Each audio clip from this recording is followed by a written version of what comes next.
หากระค่ำนี่บ่หากระค่ำนี่บ่โอ้คำว่าตัวนี้รุดนี่ก็ฮักไปจักเนาะเลย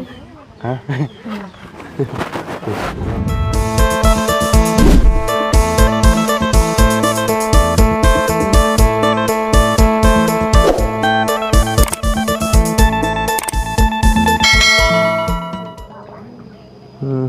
หมออย่างนี้มื้อนี้เนาะ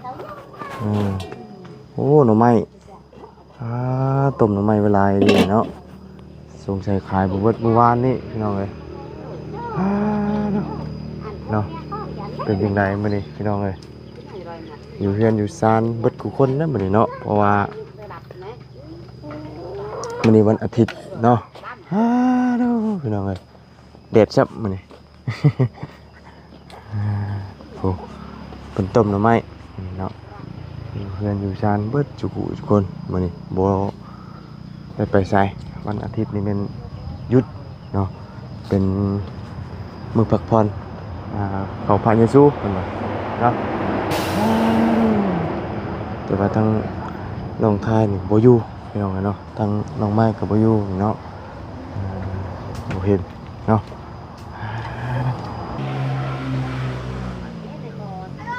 เอาปรับมาทางนี้พี่น้องกันเนาะบักม่วงลูกต้นอยู่พี่น้องกันเนาะสงสัยยันบ่อยู่ทางน้องไม้น้องทายนี่พี่น้องเลยเนาะเอาเข้าห่มก่อนมื้อนี้ยันฝนตกแห้งอยู่มื้อนี้พี่น้องเลยเพราะมันแดดแห้งเลยมื้อนี้เนาะเอาคนอื่นกันกราบสบายดีและสวัสดีพี่น้องกันเบิดสุขุสุคนพี่น้องกันเนาะพอกันตอนแดดแห้งๆนี่แหละพี่น้องกันเนาะแต่มีลมอยู่เนาะเอามานี่กับทั้งครอบครัวมันก็อยู่กันเบิดจุกูทุกคนแต่ว่าทั้งพ่อเนี่ยคือสิบริโยพี่น้องกันเนาะแต่ว่าโบเห็นทั้งน้องเพิ่นจะกินมันไปเล่นไปพี่น้องเนาะมานี่เพิ่นพักผ่อนเด้บ่ได้ไปหาหน่อไม้น้ำมันเด้อมื้อนี้โอเคไปตู้เพิ่นมาหาแต่หางตู้โอ้เนาะไปตู้เรามาแต่หายังไงน่ะฮะมาแต่หาหน่อไม้หาหน่อไม้โอ้ได้บ่เบิ่งดูหั่นได้อีบ่ลายน้อยฮะได้ลายโอ้ได้หน่อยนึงหน่อไม้บงนี่เนาะโอ้ขาวดีพี่น้องเอ้ยเนาะไปเช้าเพิ่นบ่ตุบ่เขาเลิกกับระบบมันเอาเนาะสบายดีล่ะไปโฮมไปเนาะอยู่โฮมก่อนพี่น้องเลยนั่งโฮมต้นม่วงก็ได้พี่มันจังเย็นแน่อยู่เทิงมันฮอดนะอยู่เทิงไงเนาะนั่งนี่ก็ได้นี่เย็นจักบาทดูเอาเนาะเอ้ยไปใช้สิเอ้ยน่ะไปเล่นฮะไปเล่นละโดยมื้อนี้แม่นบ่ได้ไปเนาะโดยเอามันเป็นตู้แล้วมันไปหาหน่อไม้เนาะมื้อนี้เนาะโดยเราบ่ได้หยุดบ่วันอิหยังวันอาทิตย์จ้ะเราบ่ได้เข้าพระเยซูบ่เราเข้าฮะก็แล้วแต่ผู้อยากไปเนาะโดยผู้อยากไปนี่ก็ได้เนาะโดยผู้บ่อยากไปครับพักผ่อนนะเนาะโดยวันอาทิตย์นี่แล้วแต่เฮาสิไปเนาะโดยก็มื้อนี้ก็ถือโอกาสพักผ่อนไปเล่นน้ำมูน้ำคูเนาะโดยพี่น้องเอ้ยอยู่แต่ว่าพ่อบ่ได้อยู่เนาะพ่อเนาะโดยแล้วไปใช่จ้ะเราไปอยู่สวนไปอยู่สวนโดยไปสวนยังนะสวนไปปลูกข้าวโอ้เอาพี่ละวันนี้เป็นมื้อพักผ่อนเนาะคือฮ้อนแท้ไปฮ้อนแฮงบ่โดยนั่งอยู่ห่มไม่ได้เฮาจังบ่ฮ้อนปานใดเนาะฮ้อนได้นั่งอยู่พุ่นน่ะลมบ่เข้าเนาะนั่งอยู่ห่มม่วงแค่นี้นี่ม่วงตกมากพอได้กินหมากเนาะมื้อนี้หยุดมื้อเลยเนาะโดยขายเบิดอยู่บ่หน่อไม้หวานขายหมดแล้วฮะขายหมดแล้วต้มอันน้ำหมอนบ่โดยจังทงอันนั้นน่ะ อันต้มน้ำหมอนจักทงบ่ 3 ทง 3ทงที่แม่ให้ต้มหมด ฮะ แม่ให้ต้มหมดเลย ต้มหมดเลย โดย ต้มไปกินจำแจ่วเลยบัดนี้เนาะ โดย มันขายบ่เบิด ให้ เด้ ระเบากิน ฮะ ให้ระเบากิน โอ้ ค่ะ โดยจืดแล้วบ่มันจืดแล้วบ่วะ โดย ต้มแต่ว่านนี่บ่ โดย อ๋อต้มเบิดคืนได้นี่เนาะ โดย ทางไว้หม้อนี่พี่น้องเอ้ยมื้อนี้หยุดเบิดครอบครัวเนาะแต่ว่าพ่อน่ะไปให้ติ โดย วันนี้พักผ่อน อ๋อจักว่าไปให้จะลูก มันไปให้ เออเนาะไปก็บ่ได้เฮ็ดนะเนาะ โดย ไปเผาไปหยังนี่คือนะเนาะมื้อนี้เป็นวันที่พักผ่อนทางไปตู้เพิ่นไปหากันนี่ยอดงามซำหน่อไม้เนาะ โดย ยังได้ตลอดเลยหน่อไม้นี่ก็ได้ยอดขาวงามจังหน่อไม้บงกินข้าวกับหน่อไม้บ่มื้อนี้ก็ได้ โดย มีแต่หน่อไม้เนาะมื้อใดก็ได้ โดย มันบ่แสบกินหลายมื้อแล้ว ฮะ กินหลายมื้อแล้วบ่แซ่บบ่ โดย กินตลอด แม่ระเบากิน เออเออเก่งก็บ่ได้ใส่หยังก็ดีเนาะ โดย มีแต่แบบว่า แกบ่มีไส้หยัง พักอันว่ามักบวบมักอิหยังมักอิหยังก็บ่ได้ใส่เลยเนาะอย่านางก็บ่ได้ใส่มีแต่กระเบือก็มักพริก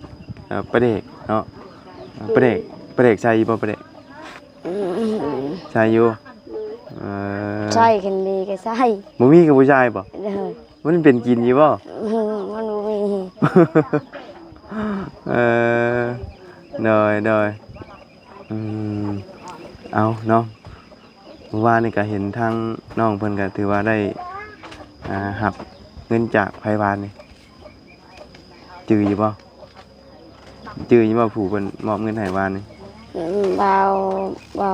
บ่เพิ่ง ว่าเพิ่ง โดย โดยเป็นครั้งแรกบ่ล่ะอันได้หับเงินหลายซำนั้นน่ะ โดย อ๋อ คอยดีใจแล้วได้เงินจัง โดยเท่าไร ร้านหา 1,500,000อ๋อ ต่อจันทร์400,000 โดยแต่วันนี้ให้แม่ไว้เลยบ่ โดย แต่ ให้ บ่ได้ แม่เวลาบ่มีข้าวก็ซื้อข้าว บ่ได้ แล้วก็หมดข้าว บ่ได้เก็บจักนี่บ่ได้เก็บในตัวเองเลยบ่ โดย อืมมีสำไรก็ให้แม่เบิดก่อนแต่ละเทื่อเนาะ โดย อยากได้หยังจังขอมลังแบบว่าหาเงินใส่ครอบครัวอย่างเดียวเลยเนาะ โดย เวลาหมดข้าวก็ซื้อข้าว เบิดข้าวก็ซื้อเขาเนาะ โดย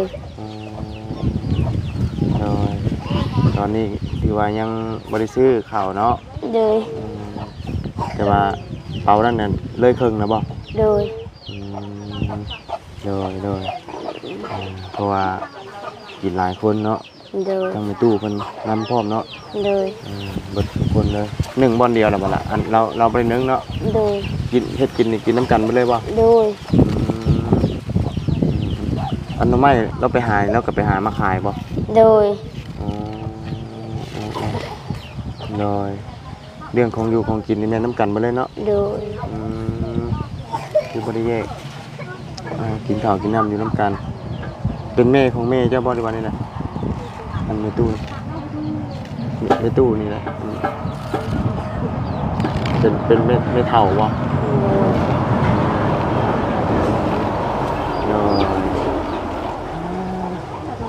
ลมมาเย็นแน่มื้อนี้เนาะ โดย วานนี่ฝนตกเนาะตกแห้งครับตกบันไดนี่โอ้คำตกน่ะตกแบบบ่มีลมนี่ถือว่าธรรมดาปะคำตกแบบมีลมนี่มันผะเปียกบ่เนาะ โดย มันผะเข้าเบิดเลยนะแถวนี้นะ โดย ทางนี้แล้วก็ทาง มัน ห ก็ ลัง ต เนาะ กแห้งเปียกแห้ง ตกแห้งเปียกแห้ง โดย ตกค่อยเปียกค่อยบ่ โดย ตกแห้งก็เปียกแห้งเนาะตกค่อยเปียกค่อย โดย นั่นแหละมันหัวมันซึมเนาะมันขาดไปได้สังกะสีก็ได้ บัดนี้อันงามม่วงนี่พอได้อันว่าบังหม่องอันน่ะมันนั่นอยู่ได้นี่บอนที่ว่ามันหัวอยู่ได้นี่น่ะเนาะเนาะหยุดเบิดมื้อมื้อนี้เนาะหาเล่นน้ำหมู่มื้อนี้เนาะ โดย ให้บ่ได้ใส่บ่เกือบบาน เอาเมียนก่อน เอาเมียนก่อนใส่คู่เก่าก่อนขาดวิกอันนี้ก็เนาะใส่ให้มันขาดคักก็ดีมันก็บ่ใหญ่ปานใดดอกเนาะติดอันน่ะนั่นไว้ใช้ได้อยู่คนใหญ่ไปมื้อหน้าเด้เนาะบ่ได้น้อยลงเลยกำลังสิใหญ่กำลังเป็นสาวพี่น้องเนาะ14บ่เจ้านี่11 โดย 14กับ11ปีเนาะสองพี่น้องที่ว่าติดเมมาเนาะอยู่กับพ่อหน้าพี่น้องเนาะพ่อหน้าเพิ่นก็หักเพลงนะพี่น้องเลี้ยงตั้งแต่น้อยๆเนาะตั้งแต่ใหญ่มานี่เคยให้อยู่บ่พอจะเคยให้อยู่บ่ บ่เคย บ่เคยเลย โดย ถือว่าเราหักแบบว่าคือลูกแบบว่าตนเองแท้ๆเลยเนี่ยเนาะ โดย บ่เคยให้คือหยังเลยเราก็อีตนสงสารอยู่อันว่าเวลาเห็นลูกอันน่ะไปอันน่ะหยังไปเฮ็ดเวียกเฮ็ดงานหาหน่อไม้หน่อมันเวลาลูกอดข้าวอดน้ำแล้วก็ตนสงสารอยู่แล้วอะแต่หากเฮ็ดจังไดเนาะคนเฮามันเลือกเกิดบ่ได้แล้วอะเนาะ โดย เห็นหมู่มีรถงามๆขี่เสือใหม่ๆใส่เนาะเห็นเบิ่งลูกตัวเองบัดบ่มีเสื้อผ้าใส่แล้วอะเนาะก็มาแล้วก็ตามใจอยู่เราก็ได้เนาะมาเห็นสภาพเพื่อนกันนี่แหละเนาะชุดชมไม่ก็มีเท่านี้เนาะ โดย ไม่ก็ได้จักสิได้เฮ็ดมื้อใดยังบ่มีกำหนดนะเนาะ ไม่ได้ไม่บ่มีให้หลายมีแต่ทางนี้ ไม่บ่หลายเนาะ โดย ตอนอันเกมานี่ใช้รถไถป่ะ แกรถอีหาง เกรถอีกห้าง โดย รถจักรนะอ๋อยาวเด็กเอามาในใดนี่ฮะ หมูแกซอย สองรถจักรนี่เหรอวะแก โดย มันคือยาวแต่เพิ่นเกมาได้นี่น่ะฮะเพิ่นใส่ได้ไดเพิ่นมัดแบบใด มันคือยาวแต่สองคันบ่เพิ่นใส่สองคันบ่สามคันปุ๊บโอ้ คันหนึ่งซองคันหนึ่งซอง โดยใส่รถจักรมาเสา หมูแกซอย หมูแกซอย โดยแล้วพอคอยให้หมูกินเป็ด ให้หมูกินเป็ด โดย ค่าอันเพิ่นแกมาให้เห็นบ่ โดย เอาโดยจะมีเป็ดจักโตตอนนี้ ตอนนั้นเคยมียังไล่ ฮะ ตอนนั้นมีไล่ซองตู้หูกิน ตอนนี้มีจักโตตอนนี้ยังหนึ่งโต โดย มันไข่อยู่บ่ฮะ ได้ลูกแล้ว ได้ลูกแล้ว โดย ได้จักโตลูกมัน ลูกตายเลยยังแตก อ๋อมันตาย โดย มันอันน่ะบ่ใหญ่เนาะ ลูกมันยังน้อย ลูกมันยังน้อยฮะ มากินมากินเบิด โดย เบิดมากินเบิดอ่ะนะเพิ่นสิเว้ากลับกันเบิดมากินนะทั้งนี้เพิ่นสิเว้ากลับกันเนาะ โดย เบิดกินนี่ก็กินเบิดบ่ โดย บ่มีกินนี่เว้าได้ไหนนะเบิดกิน มันกิน เนาะทางเอื้อยนี่บ่ได้เรียนตั้งแต่ใหญ่มาบ่ได้เข้าเลยเนาะเรียน โด เนาะ ย แต่ว่าน้องนี่พอได้เรียนอยู่ได้บ่ล่ะอ่านบ่ได้จักดีเลยบ่ อ่านกับบ่ได้ เขียนได้จ้ะ เขียนกับบ่ได้ เขียนก็บ่ได้เลย โดย บ่จักเลยบ่เนาะเขียนให้มันเป็นโตนี่บ่ได้เลยบ่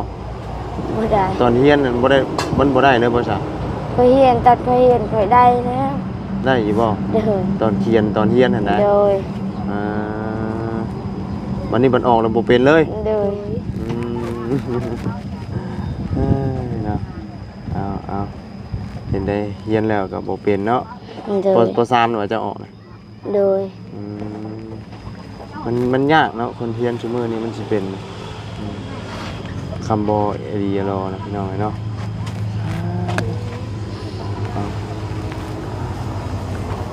ใหญ่ไปนั่งคุณบ่ไปนั่งไปโอเคนะใหญ่บนนั่งกันเนาะมองนี่มองถอกน้ำบ่นี่นะ โดย อันนี้ก็ข้ามเอาเนาะเนาะ โด ตัวย นี้หากระข้ามนี่บ่หากระข้ามนี่บ่โอ้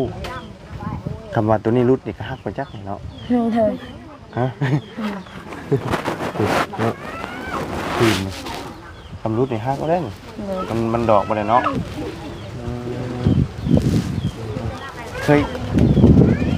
ยังบ่ได้สอบแชมป์จักเทื่อบ่อันกระพากกันยังเลย โดย ฮะ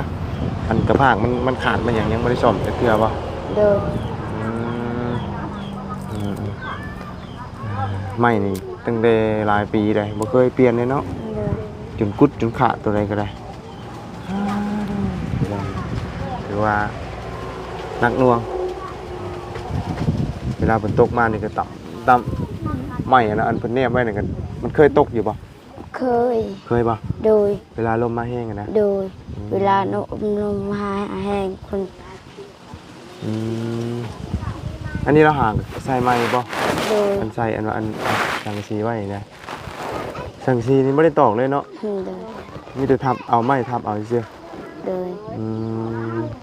เอาไม้หนีบไปเนาะเพื่อให้ลมปิว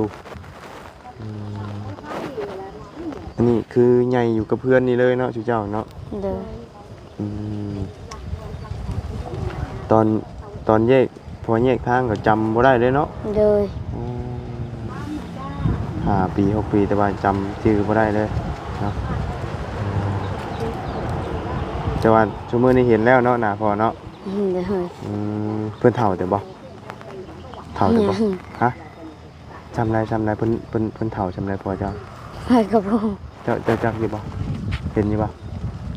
ผมมีที่กัน อ๋อแต่ว่าได้ยินแต่หมู่เว้าซื่อบ่ โดย อืมเลยบ่ฮู้ว่าเฒ่าหรือหนุ่ม โดย อื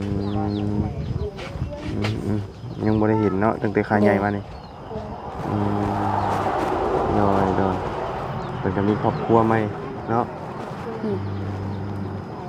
นั่นแหละพี่น้องเอ้ยอันนี้ก็หาหน่อไม้หน่อมันขายปกติเนาะก็หาชั่วมื้อมื้อนี้ก็คือหยุดเนาะเมื่อวานนี่ขายบ่เบิดเนาะ โดย ต้มไว้พี่น้องเอ้ยกินหน่อไม้หลายก็คือว่านะพี่น้องเนาะเจ็บกระเพาะอันนั้นเนาะกินแต่หน่อไม้ โดยมันบ่แซ่บกินตลอด มันบ่แซ่บกินตลอด โดย แต่ก็จำเป็นบ่ โดย เป็นบ่มีอาหารกิน มันมีอาหารกินก็กินแต่หน่อไม้เนาะ โดย กินอย่างอื่นก็บ่ได้เนาะ โดย มันบ่มี โดย เวลาคนบ่มีไปหาหน่อไม้เลยมาเอาพัก โดยสอนปลาทำนี่ได้อยู่บ่ ได้แต่ปลาน้อย ทำไร ๆปลาสำนึง ปลาชิวนะ โดย ยังได้ปลาใหญ่ มันบ่มีปลาใหญ่ บ่ไปสอนอยู่ไสอยู่เซ่บ่ โดย ไปหลายคนบ่เวลาไปสอน ลาย หลายอยู่ โดย เวลาไปสอนนี่หลายคนเนาะเป็นสวิงแล้วอ่ะสวิงของไผของมันเนาะ โดย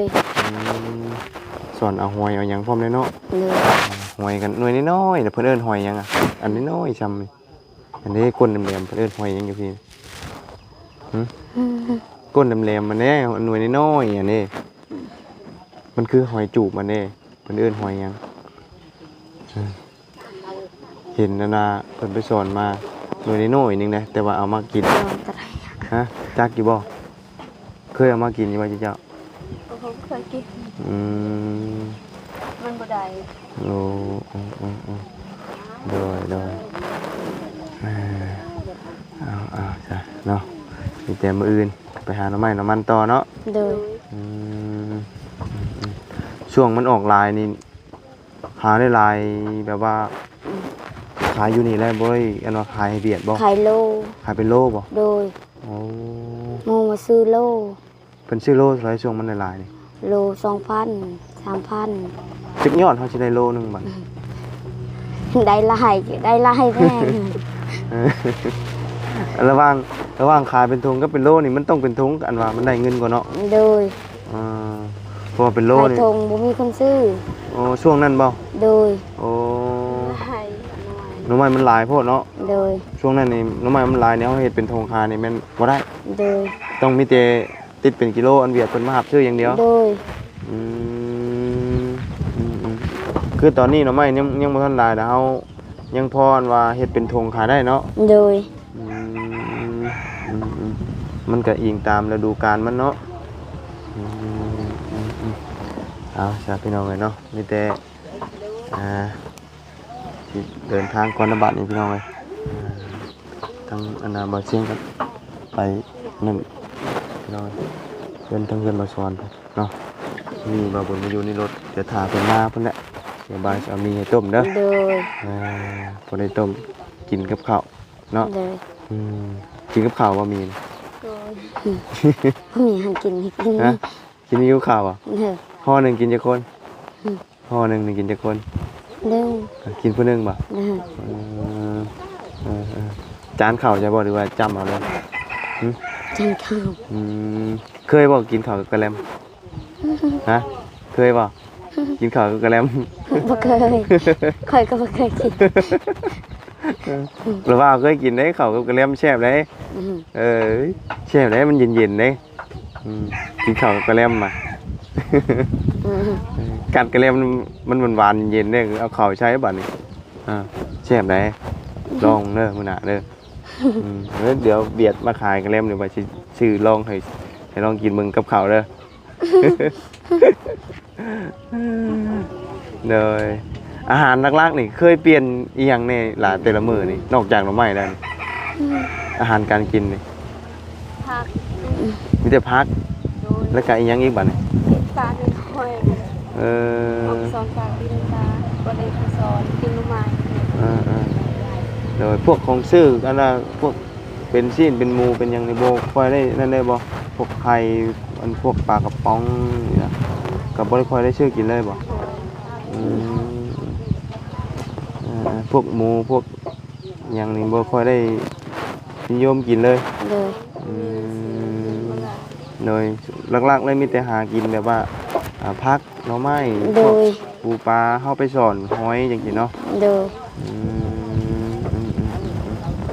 ย โดย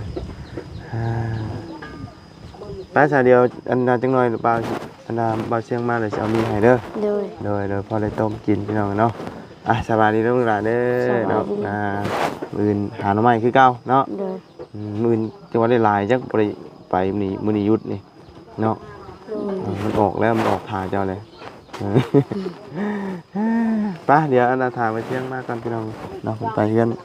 บอยซอนเนาะเดี๋ยวจังเอามีให้น้องเพิ่นนำลังเนาะ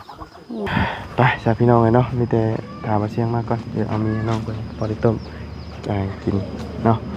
ไปสำหรับคลิปนี้ก็ลำลาเลยเด้อพี่น้องพบเจอกันใหม่ขอบคุณพี่น้อง FC เด้อที่เข้ามาติดตามนะครับชมเนาะมามื้อนี้ก็หยุดเบิดครอบครัวพี่น้องเนาะ